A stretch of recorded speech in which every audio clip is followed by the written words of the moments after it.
kababayan, ninyo pong nasasaksihan ang pagkilos ng mga eskwela ng bayan upang gunitahin ang ikalimang pagdalawang anibersaryo ng Batak Militar.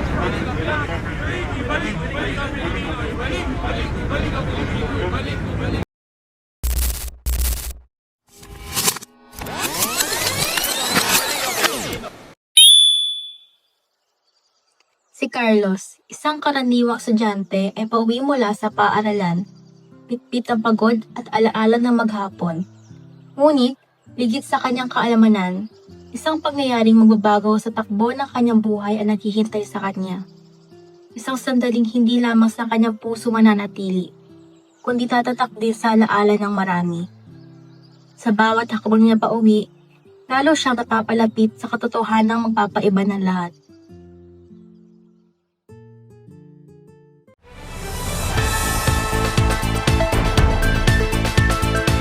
O nak, makauwi ka na pala.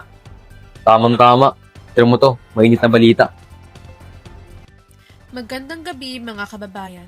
Ipinahayag ng pamahalaan ang pagtanggal ng asignaturang Filipino sa mga paaralan. Tanggal ng asignaturang Filipino sa mga paaralan.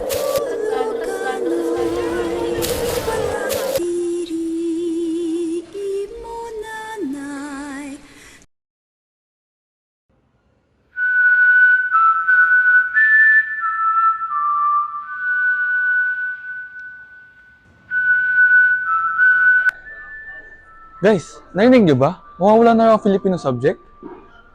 Pero ang saya pa naman ng klase ni ma'am. Ibig sabihin mawawala na rin siya? Bakit daw? Paano na yung mga tula, yung mga kwento, at yung kasaysayan sa likod ng wika? Para bang binabura na nila pagkatao natin? Paano na mga gurunan? Ilan taon na sila nagtuturo dito?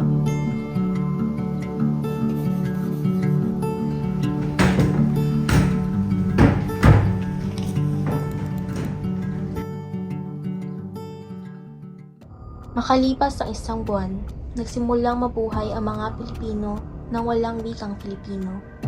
Nakabuti nga ba talaga ito? O unti-unti na nitong tinutulak ang bayan patungo sa sariling pagbagsak? Ay, Marie, pagbila nga po nun. Ano ba yun? Yung blue po na ano. Ang dami-dami blue dyan, oh! Hindi ko nga po naman natawag. Ang dami-dami ng blue dyan! Ano gusto mo isa-isahin ko? Asungit mo naman, hindi ko nga alam ano Tagalog.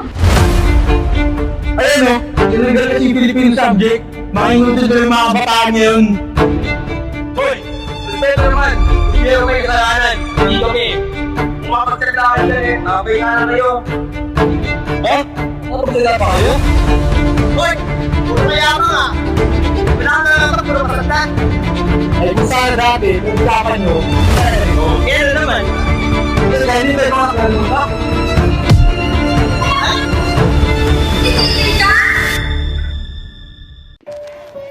At sa pagkawala ng ating wika, unti-unti naglaho ang ating pagkakaintindihan at pumalit ang galit.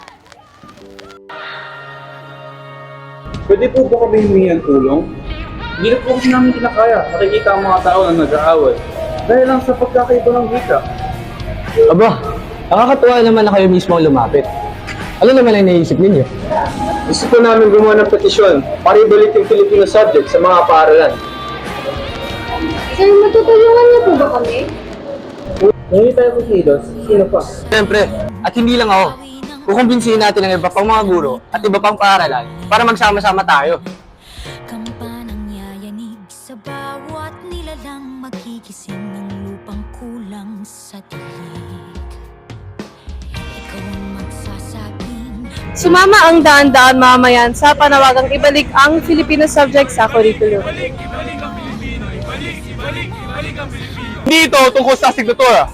Ito ay tungkol sa ating pagkakaisa at pagmamahal sa bayan. Ibalik natin ito para sa kinabukasan. Wika ating ugat, huwag putulin. Mahal mo ang Pilipinas, mahalin mo ang sariling wika. Oh! Sa araw na iyon, ang tinig ng sambayanan ay naging dagundong. Sigawan ng galit, ng pag-asa at ng paninindigan. Sa gitna ng init, pagod at tensyon, ipinaglaban ng bawat isa ang karapatan na manatili ang sariling wika.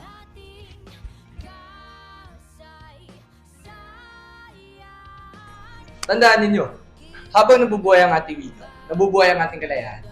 At habang pinapahalagahan natin ito, hindi tayo mawawala bilang isang bayan.